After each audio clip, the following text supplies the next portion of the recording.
Sering bingung, belanja online itu halal nggak sih menurut fiqh muamalat? Yuk, kita bongkar bersama. Fiqh muamalat adalah aturan Islam yang mengatur semua hubungan ekonomi manusia, dari jual beli, sewa, utang, hingga kerja sama. Prinsip utamanya ada dua. Pertama, suka sama suka atau taradin. Kedua, tidak ada unsur zalim atau penindasan. Selain itu, transaksi tidak boleh mengandung riba, bunga, gharar, ketidakpastian, dan maisir, perjudian.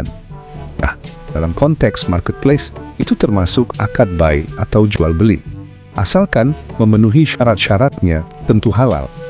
Cara bayar COD juga sah selama barang yang diterima sesuai dengan deskripsi dan kondisi yang jelas di awal.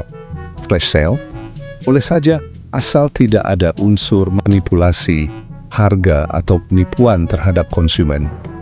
Di fiqh muamalat itu fleksibel tapi prinsipnya tegas. Islam tidak anti-modern, tetapi memberi rambu-rambu etis dalam ekonomi. Pernahkah Anda bertanya, belanja online yang kini jadi kebiasaan, sebenarnya halal nggak sih menurut fiqh muamalat? Di era digital ini, transaksi ekonomi semakin kompleks. Bagaimana Islam mengatur semua ini? Fiqh muamalat adalah seperangkat aturan Islam yang mengatur hubungan ekonomi antar manusia, mulai dari jual beli, sewa menyewa, utang piutang, hingga kerjasama bisnis. Semuanya diatur. Prinsip pertama adalah suka sama suka atau tar'il. Kedua belah pihak harus setuju dan puas. Kedua, tidak boleh ada kezaliman. Keadilan harus ditegakkan dalam setiap transaksi. Ketiga, hindari riba, gharar, dan maisir. Ini adalah pilar etika ekonomi Islam. Gharar berarti ketidakjelasan atau ketidakpastian yang merugikan salah satu pihak. Maisir adalah perjudian atau spekulasi yang tidak berdasar, yang dilarang dalam Islam. Lalu, bagaimana prinsip-prinsip ini diterapkan di marketplace digital yang serba cepat? Di marketplace, akad jual beli atau bai terjadi secara digital. Ini sah selama syarat terpenuhi.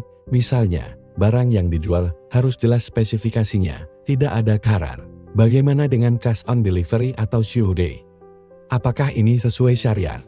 COD sale, selama barang yang dipesan jelas dan tidak ada unsur penipuan, ini memenuhi prinsip tar'il karena kedua pihak sepakat setelah melihat barang. Lalu, bagaimana dengan fenomena flash sale yang sering kita jumpai? Flash sale diperbolehkan, asalkan tidak ada manipulasi harga atau stok. Penjual harus jujur tentang ketersediaan barang dan diskon yang diberikan. Ini menjaga prinsip tidak salim dan menghindari gharar dalam transaksi. Jadi, fiqh muamalat itu fleksibel, mampu beradaptasi dengan perkembangan zaman. Namun, prinsip-prinsip dasarnya tetap tegas dan tidak bisa ditawar. Islam tidak anti-modern, justru memberikan rambu-rambu etis dalam ekonomi global. Dengan memahami fiqh muamalat, kita bisa bertransaksi online dengan tenang dan berkah. Mari jadikan setiap transaksi kita sebagai ibadah yang diridai Allah SWT.